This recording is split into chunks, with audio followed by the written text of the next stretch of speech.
Hello my dear students, सभी को नमस्कार। और आज हम आप लोगों को बताएंगे कि एसएससी सिलेक्शन पोस्ट की जो वैकेंसी है इसके जो फॉर्म फिलिंग हुए वो कब से हुए, कब इसकी लास्ट डेट है, और सिलेबस में यानी कि कितने नंबर की जीएस आनी है, कितने नंबर की मैथ आएगी, कितने नंबर की रीजनिंग आएगी। ठीक है, सब कुछ बताएंगे। ओके, बस जुड़े रहना आप लोग।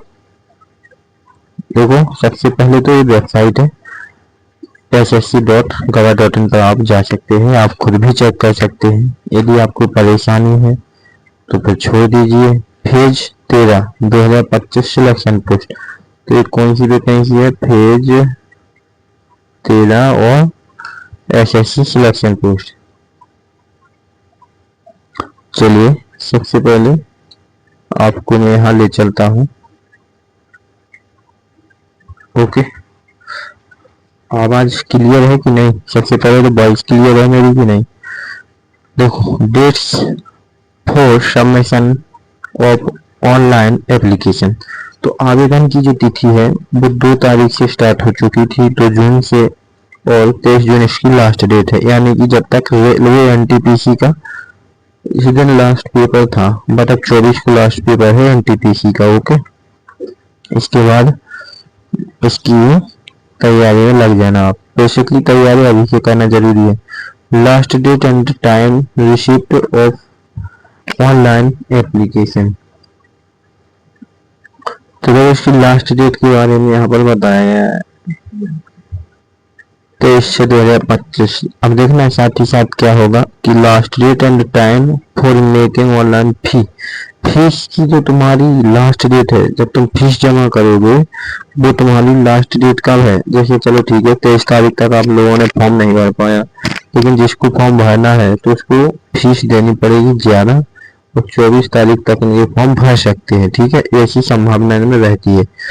लेकिन 24 के बाद यदि कोई स्टूडेंट चाहे कि मेरा फॉर्म भर जाए तो नहीं भरेगा।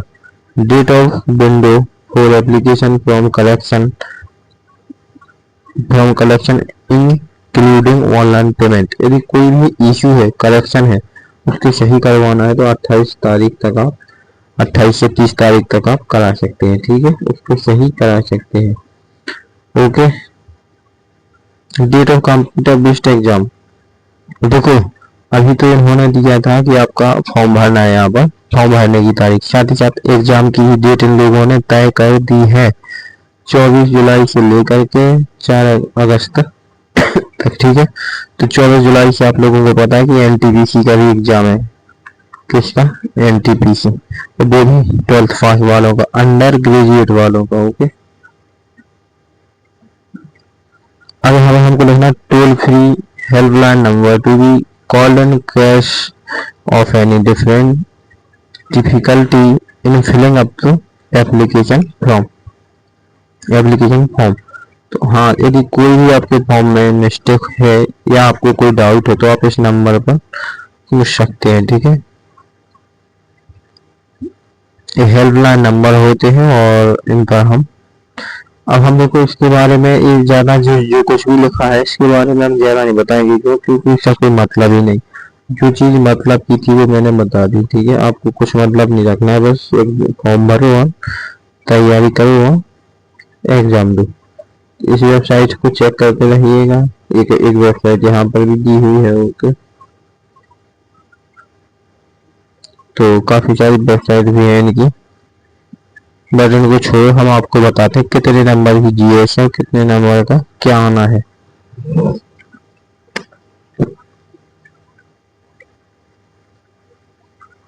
ये छूट दी गई है, छूट के बारे में भी थोड़ा बहुत जानना है तो जान सकते हैं आप।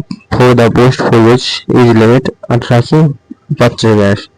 ठीक है, 18 से 25 वर्ष उन विद्यार्थियों की मानी जाएगी जिनका जन्म 2 अक्टूबर 2000 से 2007 तक है। ठीक है, 18 से 27 वर्ष जिनका जन्म 1998 से 2007 का है। वो इसके बीच में, तो इस तरीके से आप देख सकते हैं। देखो, काफी सारी दी हुई है, सब छूट के लिए ही डेटेस्ट दी हुई है, आप देख सकते हैं जी इसको।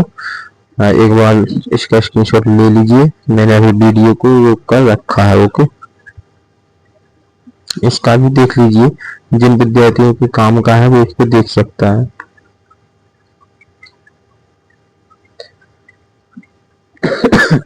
छूट की बात करें तो SC/ST के लिए 5 वर्ष की छूट है, ठीक है। OBC के लिए 3 वर्ष की छूट है और PWBD के लिए 10 वर्ष की छूट है। PWBD OBC के लिए 13 वर्ष की छूट है। साथ ही साथ PWBD SC/ST 15 वर्ष की छूट है। काफी सारी छूटें दे रखी हैं इन लोगों ने।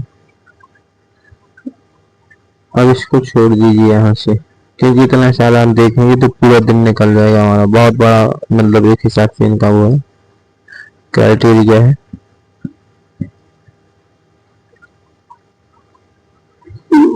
चलिए देखते हैं आगे क्या है। वो सिलेबस नहीं निकल रहा, 1 मिनट, सिलेबस निकालते हैं सबसे पहले, जो आप लोगों को जरूरी है। कितनी आप लोगों को तैयारी करनी चाहिए, कितनी नहीं करनी चाहिए। यहाँ पर name of examination centre and centre code दिया गया है। देखो इतनी जगह पे आपका एग्जाम हो सकता है, जैसे भागलपुर, गया, मुजफ्फरपुर, पटना, आगरा, प्रयागराज। तो इन सब जगह पे आपका हो सकता है, ठीक है। तो इन सारी जगहों को आप देख सकते हैं।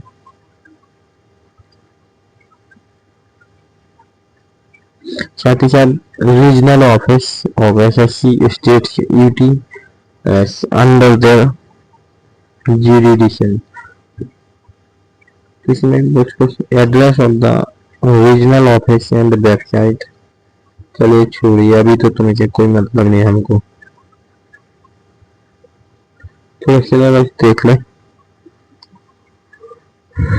The subject of question, minimum marks, total duration of examination। सबसे पहले जनरल इंटेलिजेंस, 25 क्वेश्चन आएंगे 50 नंबर के। एक क्वेश्चन पर आपको 2 नंबर मिलेंगे। टाइम कितना दिया हुआ है, 60 मिनट, ठीक है, यानी 100 क्वेश्चन के लिए। और जनरल अवेयरनेस आएगी 25 नंबर, 25 क्वेश्चन 50 नंबर के। और क्वांटिटेटिव एप्टीट्यूड, अरिथमेटिक स्किल,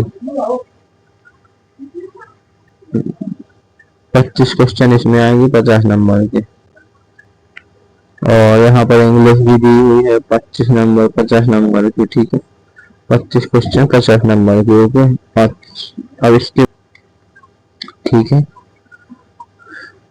अब तो अपना सिलेबस तैयार कर लीजिए, 50 नंबर में मत जाइए आप। देखो यहाँ पर देख लीजिए, जो इंडिकेटेड जो syllabus for computer based exam CBE, तो सारा कुछ दिया गया है। जनरल इंटेलिजेंस क्या क्या दिया गया है इनका, बहुत कुछ दिया गया सारा इनका यहाँ तक है, okay. Judgement analysis, non-verbal type this test will include question, similarities, different space। तो सब कुछ इनका भी दिया गया है, ठीक है। साथ ही साथ हमको पढ़ना है जनरल अवेयरनेस, डिजाइन और एबिलिटी, देखो रिलेशनशिप कॉन्सेप्ट। तो इसको छोड़ दीजिए अभी,